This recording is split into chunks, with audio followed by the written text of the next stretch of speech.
Hello and welcome. Uh, Jumping back to Modern for this week. This is an interesting deck that's kind of been popping up on Magic Online a decent amount. It's Black-Red Pack-Rat. So it's kind of your traditional discard Fatal Push Modern deck that we've seen forever. Um, but the draw to this specific list is that you get to play Blood Moon, which other versions of Inquisition Thoughtseize decks don't really get to. I'll scroll down here. We've got a few more fetches, but your base black, fetching a lot of basic swamps, Blood Moon off of non-basics, and a single mountain. So your mana actually works pretty well post-moon. Let's see here.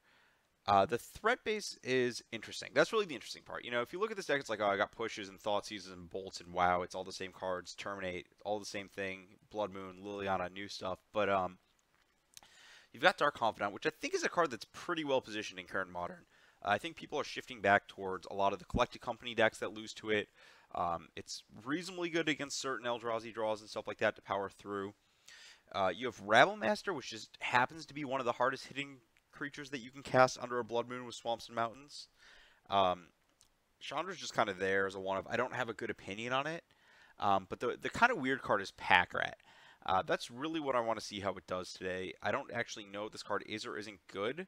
I've played 2 warm-up matches with this deck against Counter Company and Dredge, and both matches went the same, where I actually just lost game 1 very easily and then crushed my opponent's games 2 and 3. The sideboard for this deck is reasonably powerful. I think more powerful than John's, because I kind of noticed these creatures not hitting hard. Makes it a little difficult to beat decks that don't naturally fold to your Disruption Suite or Blood Moons. Collected Company decks don't fold Blood Moon very well. And the Dredge deck, really, none of our main deck does anything. But flipping over to the sideboard, we certainly have sufficient Dredge hate in the board. 2 Exile Sweepers. The split on cost is presumably just because it's too hard to cast Anger in this deck against certain decks. Also, Anger is a little bit better against Dredge. But having the more readily castable card against decks where you might also want Blood Moon is important. I guess it's not just your fetch. It's kind of stupid to say that because, like, oh, well, you're probably going to have more mountains if you have Blood Moon. But your fetch pattern to cast your spells under Blood Moon is like basic. Swamp. So Flaying Tendrils can be a little easier to cast. Cage against the company decks. Another Damnation as an additional sweeper.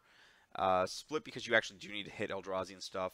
Some extra brutalities against burn, combo, whatever you need to hedge against, and a duress, which similar to brutality, but a little better against the decks that'll have planeswalkers like blue-white control.